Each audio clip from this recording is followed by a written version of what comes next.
দর্শক বন্ধুরা, এই মুহূর্তের জন্য আপার প্রাইমারি থেকে গুরুত্বপূর্ণ খবর আপডেট। আপার প্রাইমারি 2016 কার্যত ইন্টারভিউ বঞ্চিতদের অদম্য লড়াই কিন্তু জারি রয়েছে। উঠে আসছে গুরুত্বপূর্ণ সংবাদ। ভিডিওটিকে শেষ পর্যন্ত দেখবেন, চ্যানেলটিকে সাবস্ক্রাইব করে সঙ্গে থাকবেন। চলুন কথাবার্তা না বাড়িয়ে আমরা মূল টপিকটাতেই ফোকাস করছি। আপার প্রাইমারি থেকে ইন্টারভিউ বঞ্চিতরা অর্থাৎ বঞ্চিত আপার প্রাইমারি চাকরি প্রার্থীবৃন্দরা কার্যত অদম্য লড়াই কিন্তু জারি রেখেছেন, চালিয়ে যাচ্ছেন। মঞ্চে তারা আসছেন, উপস্থিত হচ্ছেন, কর্মসূচি সম্পাদন করছেন। হার তারা মারবেন না, কারণ তারা কিন্তু যোগ্য হয়েও বঞ্চিত। 4 বছরেরও বেশি দিন অতিক্রান্ত হয়ে গিয়েছে।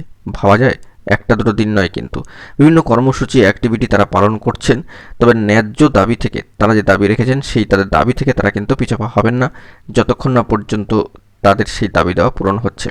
সিট আপডেট করে নিয়োগ প্রক্রিয়াকে সম্পন্ন করতে হবে, গেজেট রুলকে মান্যতা দিয়ে, রুল 8(3)কে মান্যতা দিয়ে। গুরুত্বপূর্ণ দাবি আপার প্রাইমারি থেকে ইন্টারভিউ বঞ্চিত আপার প্রাইমারির চাকরি প্রার্থীবৃন্দ তথা বঞ্চিত আপার প্রাইমারির চাকরি প্রার্থীবৃন্দদের তাদের লড়াইকে কিন্তু কুর্নিশ জানাতেই হচ্ছে। কলকাতায় শহীদ সম্মানীয় মাতঙ্গিনী হাজরা মূর্তির পাদদেশ অঞ্চলে তারা অবস্থান কর্মসূচি পালন করছেন, করবেন, যতক্ষণ না পর্যন্ত দাবি দেওয়া পূরণ হচ্ছে। দেখা যাক পরবর্তীতে কি আপডেট উঠে আসে। ভালো থাকবেন, চ্যানেলটিকে সাবস্ক্রাইব করে রাখবেন। ধন্যবাদ।